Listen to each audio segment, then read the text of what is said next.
સૌપ્રથમ આપણે જોઈએ વિદ્યુત સ્થિતિ ઊર્જાની વ્યાખ્યા અને ત્યારબાદ એના પરથી આપણે વિદ્યુત સ્થિતિમાન ઉપર જઈશું.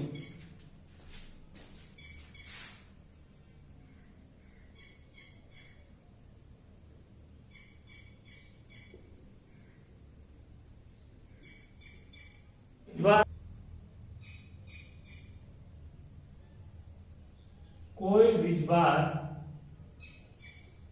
પરીક્ષણ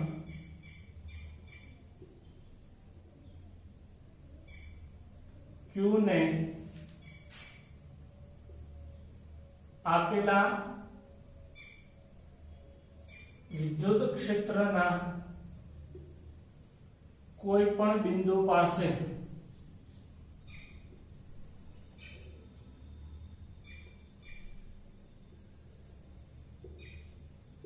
લાવવા માટે કરવા પડતા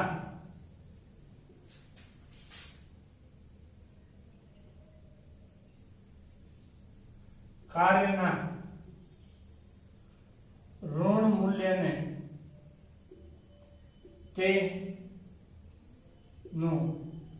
તેની વિદ્યુત સ્થિતિ ઊર્જા કહે છે. છેલ્લા વિડિયોમાં આપણે જોયું હતું કે વિદ્યુત સ્થિતિ ઊર્જા એ પરીક્ષણ વીજભારને આપેલા વિદ્યુત ક્ષેત્રમાં લાવવા માટે કરવા પડતા કાર્યના જેટલું હોય છે. તો ડેલ્ટા U બરાબર સંકલન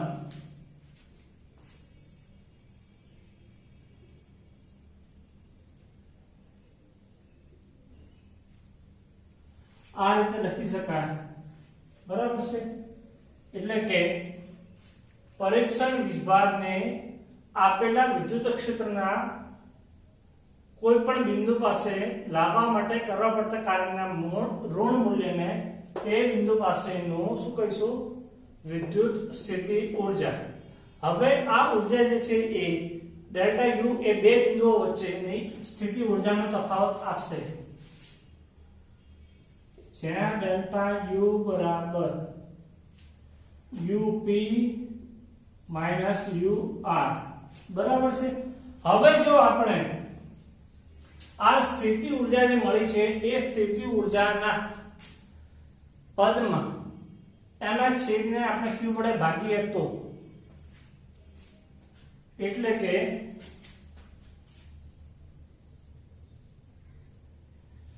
ડેલ્ટા U ભાગ્યા Q લેતા તો આ જે પણ રાશિ મળશે એ રાશિ મળશે આપણને વિદ્યુત સ્થિતિમાન V, જેને કહીશું આપણે વિદ્યુત સ્થિતિમાન. ખાસ યાદ રાખજો કે વિદ્યુત સ્થિતિ ઊર્જા જે છે એ વિદ્યુત સ્થિતિ ઊર્જાને જો આપણે વીજભાર વડે ભાગવામાં આવે તો તેને વિદ્યુત સ્થિતિમાન કહેવાય. તો હવે વિદ્યુત સ્થિતિમાનની વ્યાખ્યા. વિદ્યુત સ્થિતિમાન તો એકમ ધન વીજભાર. અહીં આપણે કોઈ પરીક્ષણ વીજભાર Q લીધેલો હતો, પરંતુ એના બદલે જો આપણે 1 એકમ ધન વીજભાર લઈએ તો એકમ ધન વીજભારને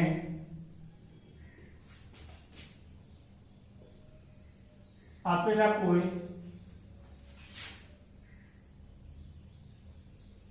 બિંદુ અથવા અનંત અંતરેથી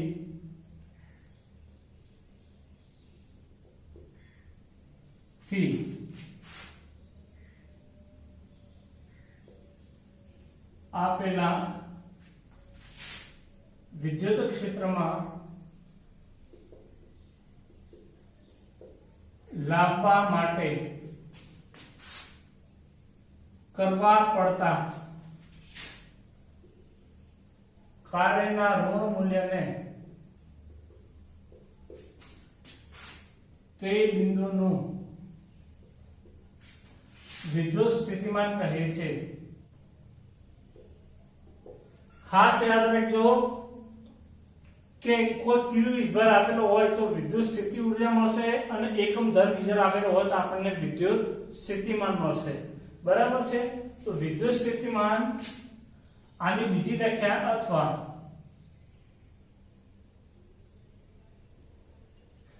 વીજભાર દીઠ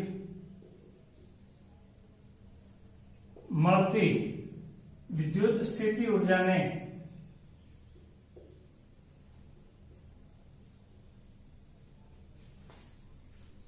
વિદ્યુત સ્થિતિમાન કહે છે.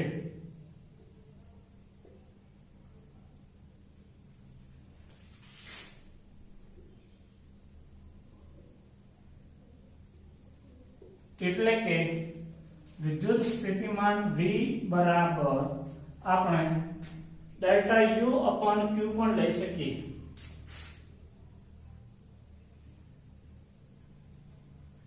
અથવા તો વિદ્યુત સ્થિતિમાન V બરાબર UP માઇનસ UR ભાગ્યા Q બરાબર છે. અને આને આપણે જે છે VP માઇનસ VR બરાબર UP ભાગ્યા Q માઇનસ UR ભાગ્યા Q તરીકે પણ લખી શકીએ. બંને સાચું લખી શકાય. બરાબર છે. હવે એક બીજી વસ્તુ અહીંયા ધ્યાન રાખજો તમે કે વિદ્યુત સ્થિતિ ઊર્જાનું પોતાનું સ્વતંત્ર કોઈ મહત્વ નથી, પરંતુ તેના તફાવતનું મૂલ્યનું મહત્વ છે. એવી જ રીતે વિદ્યુત સ્થિતિમાનનું પોતાનું કોઈ મહત્વ નથી, પરંતુ બે બિંદુ વચ્ચેના વિદ્યુત સ્થિતિમાનના તફાવત વચ્ચેનું મૂલ્યનું મહત્વ છે. બરાબર. એ આપણે વિદ્યુત સ્થિતિમાનનું સૂત્ર શું થશે? બરાબર છે. ઓકે. તો વિદ્યુત સ્થિતિમાન અને V વડે દર્શાવાય છે. બરાબર. ઓકે. તો V જે છે એ કેવી રીતે આવે છે? તો V જે છે એ વિદ્યુત સ્થિતિ ઊર્જા U પરથી તારવવામાં આવે છે. બરાબર. ધારો કે આકૃતિમાં દર્શાવ્યા મુજબ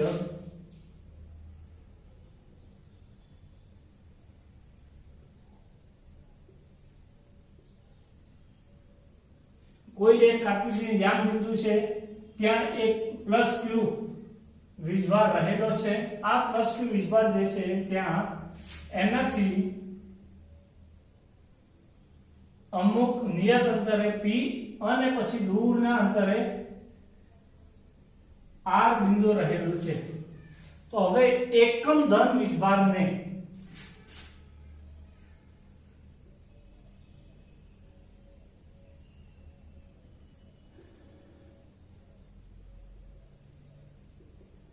અનંત અંતરે રહેલા બિંદુ R થી P સુધી પ્રવેગ રહિત લાવતા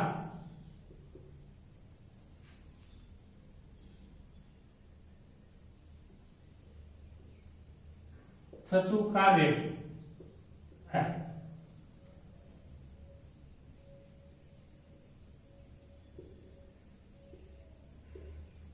બરાબર છે. ઓકે. તો વિદ્યુત સ્થિતિ ઊર્જાની ગણતરી કરીએ. વિદ્યુત સ્થિતિ ઊર્જાનો તફાવત થશે UP માઇનસ UR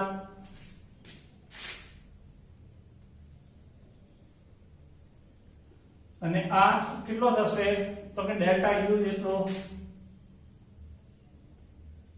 પરંતુ આપણે જાણીએ છીએ કે ડેલ્ટા U કેટલું થશે? કાર્ય ઊર્જા પ્રમેય અનુસાર થયેલા કાર્યના ઋણ મૂલ્ય જેટલું.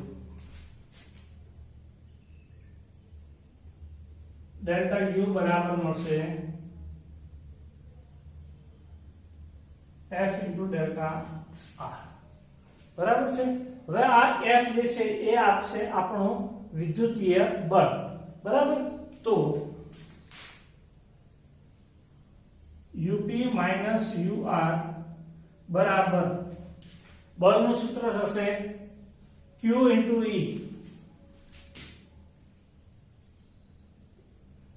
into delta R. E ની કિંમત મૂકી દઈશું અને Q ને છેદમાં લઈ દઈએ આપણે. UP માઇનસ UR ભાગ્યા Q બરાબર E ની કિંમત KQ upon R square into delta R. બરાબર છે. ઓકે. હવે ડાબી બાજુ આપણે જોઈ ગયું કે UP UR એટલે કે બે બિંદુ વચ્ચે સ્થિતિ ઊર્જાનો તફાવત છે એને વીજભાર વડે ભાગીશું તો આપણને બે બિંદુ વચ્ચેનું વિદ્યુત સ્થિતિમાન મળશે. તો Vp VQ બરાબર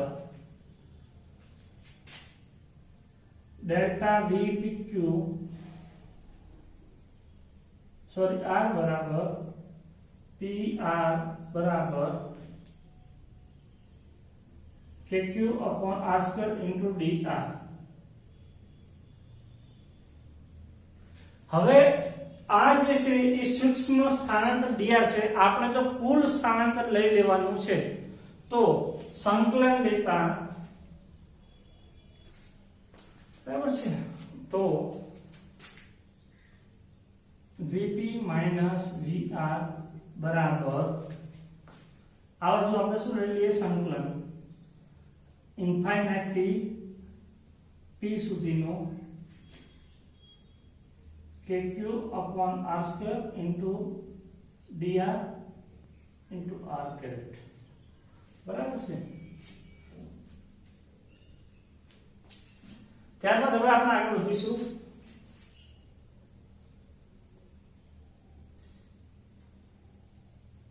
જમણી બાજુ KQ અચળ કાઢીશું. સંકલન અનંત થી p dr/r². બરાબર છે. આને આપણે આ રીતે પણ લખી શકીએ કે q સંકલન અનંત થી p આની માઇનસ ભેગા into dr.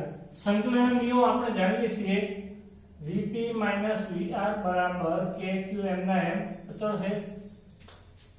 ઘાત ની અંદર એકનો વધારો આની -1 ઘાત ભાગ્યા -1 અનંત થી p. તો Vp VR બરાબર KQ 1/r અને r -1 બરાબર છે. માઇનસ બાર લઈ લઈએ આપણે -KQ/r અનંત થી r લિમિટ મૂકતા Vp VR બરાબર -KQ 1/r p. તો 1/rp -1/infinite અને આ જે છે Vp VR બરાબર -KQ/r. એટલે કે આમ બે બિંદુ વચ્ચેનો વિદ્યુત સ્થિતિમાનનો તફાવત એ આપણને આ સૂત્ર મુજબ મળશે. બરાબર છે. ઓકે. હવે જોઈએ વિદ્યુત સ્થિતિમાન જે છે એનો એકમ શું થશે. V નો એકમ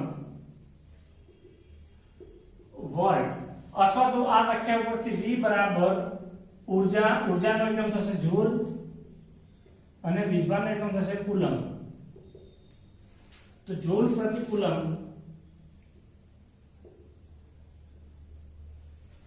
આમ વિદ્યુત સ્થિતિમાન જે છે એનો એકમ વોલ્ટ પણ લખી શકાય VOLT વોલ્ટ